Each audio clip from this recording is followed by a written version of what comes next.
Debuting in 2011, the series named Ninjago lasted for 15 seasons over 11 and a half years before coming to a close. But just last summer, a new series debuted that promised to be a new beginning for returning fans and new ones alike. With that being said, this is Tansson TV Plus. I'm Brandon. And I'm Mom. And I'm here to introduce for us today's topic of Dragons Rising from Ninjago. Yes, and so because this is supposed to be a new beginning for the Ninjago franchise, I thought what better way to have it than to have me, who's seen all 15 seasons, introduce the series to my mom, who, to the best of my knowledge, you are not really familiar with the Ninjago franchise outside of the semi-related LEGO Ninjago movie. I know enough to be dangerous. Very true. Well, nevertheless, I'm very excited, like I said, to introduce this franchise to you. And so, a few months ago, we watched the first two episodes of the series, the Merge Part One and Part Two. And so, Mom, if you're able to tell us a little bit, like, what did you pick up from these first two episodes?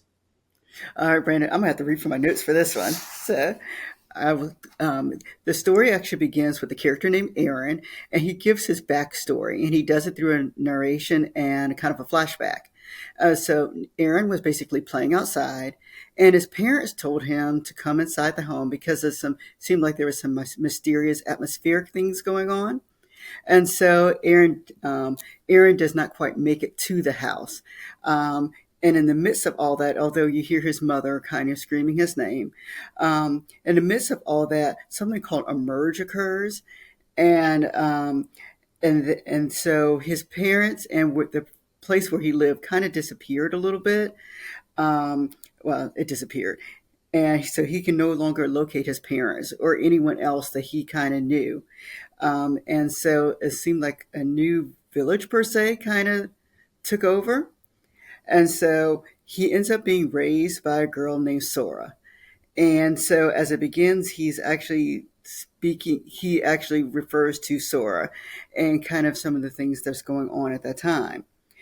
He's merged with Ninjago, and he talks a little bit about Ninjago in the beginning.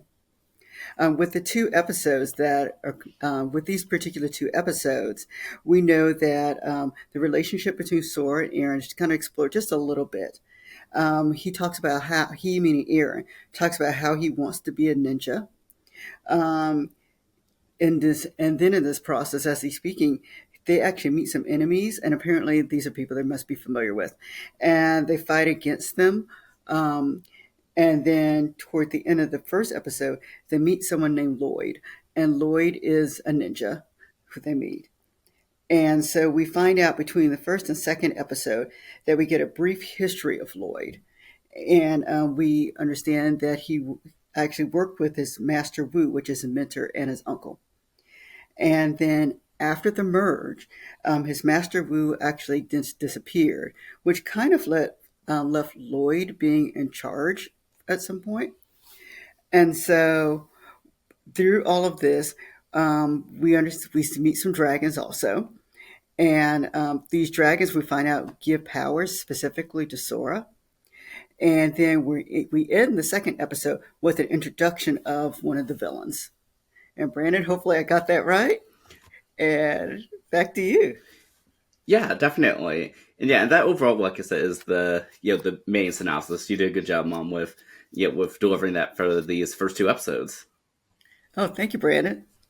Yeah, and so overall, since you, like I said, aren't really familiar with the franchise prior to this, so what overall were your thoughts about these two episodes and like the storyline of it? Were you able to follow it? Yes, I will admit to the audience, I think I had to watch it two or three times. And thank you so much for you and your brother for giving me a synopsis as I went through it. But it was, once you guys gave me a little bit of the history, and please keep in mind that I watched this probably a month and a half ago, that it did make sense. I did have notes here, and I remember watching and saying, this makes sense. I understand the storyline. I see where this is going. The villain that was introduced at the end, I said, oh, okay, I'm getting where they're going with this. So yes, it was it is easy to understand. As someone who's new, who has not watched the series before, can pick up on it. If I had continued watching, then I probably would be just very fine right now. Yeah, and I would say that that's saying a lot because I know you aren't really much of a fan of animated shows per se, just in general. Yes, that is very true. I'm not much of an animated show person. Yeah, and like I said, one of the reasons I wanted to do this discussion because this is now our 55th, discussion of first episodes, over this past year, and so, would you say that this has characteristics to other first episodes we've discussed in different genres? Yeah, it does. I mean, because they do give an introduction. The characters are introduced very nicely. They give the backstory nicely. So yes, they provide enough information within this first two episodes to kind of keep you sustained and going. Yeah, and going for my own thoughts too is that I feel like this does a really good job at laying the groundwork. I feel like you don't really need. Correct me if I'm wrong, Mom, but I feel like you don't really need a lot of background as to who the characters are per se. I think it certainly helps, but yeah, I don't think you really need it and I like that the first episode, for the most part, just deals with Aaron and Sora, who are brand new characters, for this new series. Yes, you're right. Like I said, for someone not coming through it, I've heard, like I said, you and your brother talk about Ninjago for years. I know that you guys both watch it nonstop, but for someone who was not as familiar with the in-depth storyline, it was easy to pick up on. Yeah, overall, like, what are your thoughts about the characters overall, and is there anything that you would want to explore if you were to continue watching? I guess after watching this, I was more intrigued by Sora. I know that Aaron was is the primary character, but Sora to me seemed like the person I would kind of watch to see what kind of goes on with her, because it seems as though she does have some powers right now.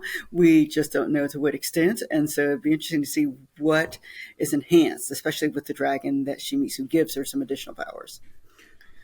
Yeah, and I will say that at least in my thought is I think Aaron and Sora are sort of equally, the main characters of this part of the franchise going forward, and so I definitely for myself, having seen up to the end of part one of season two. I'm very excited to see where both of their story trajectories go, and I'm excited for part two to release, I believe, in October, if it's not leaked earlier. But I like waiting for the official releases. But yes, I'm very excited to see that for myself, and this was very interesting to go back. A lot of seeds for potential for future episodes I felt were a lot in this episode, and it was very sort of refreshing to see a new beginning for me for a franchise that, like I said, at this point had been over 11 years by the time the series came out.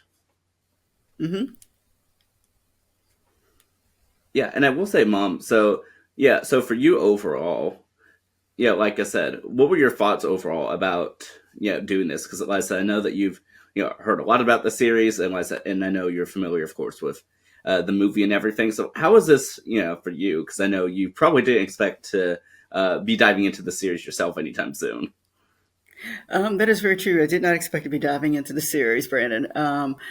But yes, I'm always game for something a little new to watch, and so it was nice watching with you and your brother to kind of see what you guys were experiencing by watching the series. Yeah, and I do have to ask, like I said, I know that you're not a cartoon person, but in general, like, would you be curious enough to potentially watch a future episode down the road? Maybe one, but that's probably about it for me. So that's good. Like I said, nevertheless, good to know. And I know that for the two episodes, that only part two had a theme intro of any kind, which was a little short. And I showed you the longer song overall. But what were your thoughts overall? Do you think it fit the theme of the series? Yeah, the longer one to me seemed to fit the theme of the series. I mean, there was a lot of interaction between the characters. I believe there's a little bit of kind of, I don't want to say fighting, but a little bit of that kind of going on. But it seemed like it was just right for the Ninjago world. Yeah, well, like I said, though, I'm just very excited, like I said, to dive into this, and so one of the things I want to do here on this channel, Tansson TV Plus, is that I want to dive into to more series such as Ninjago, Dragons Rising, and potentially other series or themes in the future, and just give a deep dive thoughts and analysis of it. So I'm very excited to be starting with this one right here.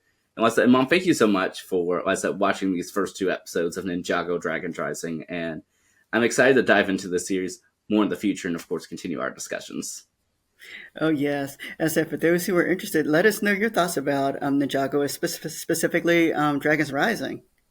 Yes, definitely. And like I said, I'm excited to continue this in the future. Like I said, thank you so much, Mom, like I said, for joining me for this. And like I said, I can't wait to see whichever dialogues we can have in the future.